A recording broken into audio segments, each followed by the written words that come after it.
Hello everyone. So we are here starting our new chapter which is post harvest. अभी तक हम लोग post harvest के बारे में बहुत कुछ पढ़ लिए हैं। हम लोग पहले इम्पोर्टेंस पढ़े हैं, फिर उसका यूज़ पढ़े हैं, पर फिर भी अगर किसी को याद ना हो तो let we again revise it. ठीक है, तो एक छोटा सा रिकैप लेंगे हम लोग। ठीक है, तो उससे पहले हम लोग ये जानते हैं कि हम लोग लास्ट क्लास में क्या क्या पढ़ लिए हैं। तो हमने इम्पोर्टेंस पढ़ लिए हैं, factor affecting post harvest quality पढ़ लिए हैं। अच्छा ये नहीं ना, इसका कुछ पॉइंट्स बाकी रह गया था। ठीक है, हाँ ओके अनुरुद्ध, ये वाला हम लोग कवर कर लेंगे। सुना, तो हम लोग जब पढ़ रहे हैं तो हम लोगों को ये पता है कि इम्पोर्टेंस क्या है। जो हम लोगों का फ्रूट क्रॉप्स है उसका सबसे बड़ा रोल किस चीज़ में है, हम लोगों को लाइफस्टाइल में। ठीक है, हम लोग बहुत सारा फ्रूट क्रॉप्स, हॉर्टिकल्चर क्रॉप को कंज्यूम करते हैं। हम लोगों को ये समझ में आया कि 30% जीडीपी का कौन चीज़ कवर करता है, हॉर्टिकल्चर कवर करता है, जिसमें जो एरिया है वो 108.20 मिलियन टन जो है वो वेजिटेबल्स है और 52.85 मिलियन टन क्या है, फ्रूट्स है।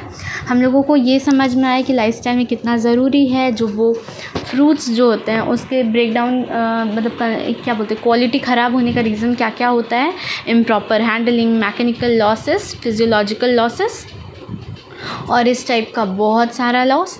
हम लोगों को ये समझ में आया कि हम लोग किस एक्सटेंट में बहुत सारा लॉस होता है।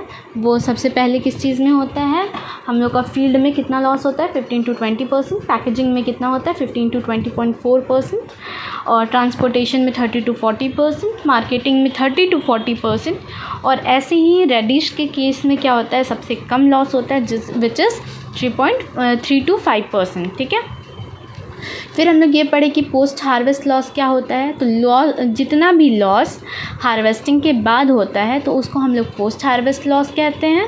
फिर हम लोग पढ़े थे कि जो लॉस होते हैं कितने टाइप के होते हैं। तो हम लोगों को पहला मिला था मेटाबॉलिक।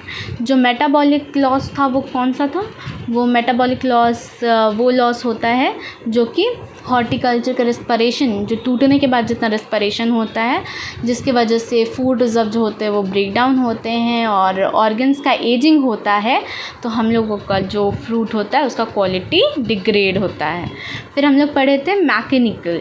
तो मैकेनिकल क्या था, मॉइस्चर कंटेंट, फ्रेश फ्रूट्स और वेजिटेबल्स जो होते हैं वो बहुत ससेप्टेबल होते हैं मैकेनिकल इंजरी से। तो मैकेनिकल इंजूरिंग की वजह से क्या होता है, मैकेनिकल लॉस होता है, जिसका रीजंस क्या क्या था, पुअर हैंडलिंग था, अनसुटेबल कंटेनर्स था, इम्प्रॉपर पैकेजिंग, ट्रांसपोर्टेशन और जैसे कि कटिंग, ब्रेकिंग, थोड़ा सा वुंड हो जाता है वो सब।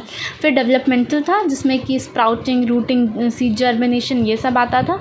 फिर पैरासाइटिक डिजीज़ था, मतलब कि वो डिजीज़ लाइक माइक्रो ऑर्गेनिज्म जो होते हैं वो क्विकली स्प्रेड होते हैं और जो ये हॉर्टिकल्चर फूड्स होते हैं वो क्या होता है कि उतना तेज़ी से वो अपना कवर नहीं कर पाते, नेचुरली डिफेंस नहीं कर पाते हैं। ठीक है, और जिसकी वजह से क्या होता है कि माइक्रोबियल ग्रोथ जो होता है वो बढ़ जाता है और जो क्वालिटी है वो डिग्रेड कर जाता है। इसका बेसिक रीज़न क्या था, फंजाई, बैक्टीरिया, इंसेक्ट और बहुत सारे ऑर्गेनिजम्स। फिर था फिजियोलॉजिकल डिटोरिएशन। तो फिजियोलॉजिकल डिटोरिएशन क्या होता है कि जब फिज़िकल डिसऑर्डर्स की वजह से मिनरल डिफिशियंसी हो जाए, टेम्परेचर इंजरी हो जाए या अनडिज़ायरेबल एटमॉस्फेरिक कंडीशंस जैसे कि हाई ह्यूमिडिटी। फिजियोलॉजिकल डिटोरिएशन की वजह से ओवर राइपनिंग हो जाए, सेनेसेंस हो जाए, तो सिंपली एजिंग फेनोमेना होता है। ये सारा जो रीज़न था वो फिजियोलॉजिकल का था।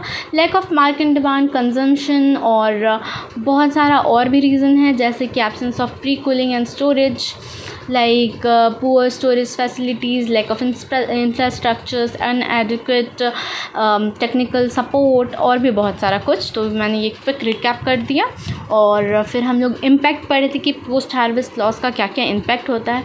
तो इम्पैक्ट में सबसे पहले था न्यूट्रिशन। फ्रूट और वेजिटेबल जो होता है वो बहुत रिच सोर्स होता है विटामिन्स और मिनरल्स का।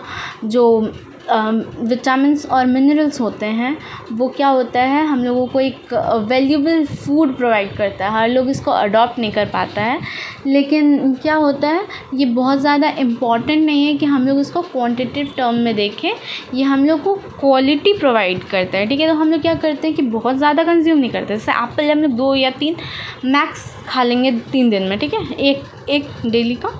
ठीक है, तो और हम लोग अगर इकोनॉमी का बात करें तो इकोनॉमी जो